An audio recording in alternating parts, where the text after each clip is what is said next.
We're back once again hanging out with professional dog trainer Joyelle, and she's already shared so many valuable tips with us. Yes. Today she's going to share with us puppy training tips. Yes. So what do you have? So I could spend a lot of time talking about puppies.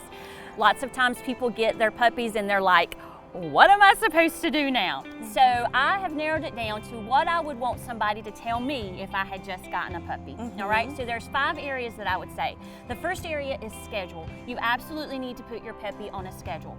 Just like you would with a newborn baby, you know, you get your proper nap times and then you put them down at a certain time. That sort of helps them to get the proper rest that they need. You need to put your dog on a schedule. In the beginning, usually I say try to get a morning nap in their crate as well as an afternoon nap, and then they go down for bed at night, okay? The second part of that would be to put them in a crate, absolutely. I know we've talked about crate before, but absolutely the importance of them going into the crate is very important in the fact that it provides a safe space for them. If they're a chewer, it helps to keep them safe when you're not around, so they're not chewing on your furniture or getting socks or whatever that they don't need to be getting into. It also helps them for when they start to gain that independence away from you. You want them to have that independence, okay? So that way they're not depending on you to always be around, all right? The third thing I would say is housebreaking. You want to absolutely get your dog to go outside to use the bathroom as soon as possible. However, it needs to be a conversation that you have with your vet. Let me encourage that, because parvo lays dormant in the ground for months up to a year. So you want to evaluate the pros and cons with your vet on whether or not it's safe for them to go ahead and get out on the grass. But I also would say avoid dog parks or any other areas that you're not familiar with as far as having your dog on the grass, not until they're fully vaccinated, okay? The third part is socialization. There's a common misconception with socialization that your dog needs to go to a dog park, they need to get familiar with every single dog there is, they need to be touched by every single person possible, and that's going to socialize your dog. Let me tell you, that's not always the case.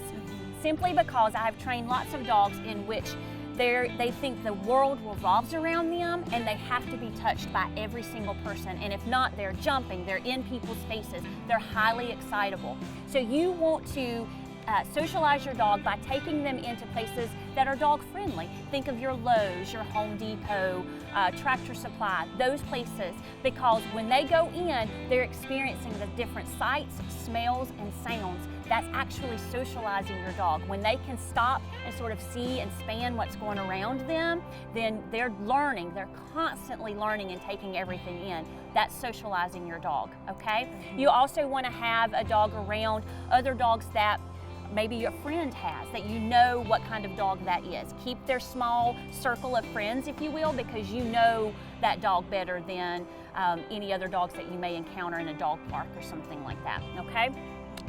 The last thing I would say is training. It's very, very important that you train your dog. So on a puppy, the first thing I would say is they need to have name recognition. The way you do that is you say the dog's name and you reward with a treat when they look at you, okay? Treats are your friend when you have puppies, okay? So treats are dog food. You can do it around their feeding time as well. Also, you want to work on come and sit. It's really important that they start working on that recall back to you. You want to be the most important person to your dog, all right? You want them to know that all good things come from you. So working with your dog on coming back to you, working with them on sitting, those are the primary areas that I would say in the beginning what you need to work on with your puppy. This is awesome. I am so thrilled, as with every other segment you've done with us, Joyelle. Thank you for your time. Obviously, I can talk a lot.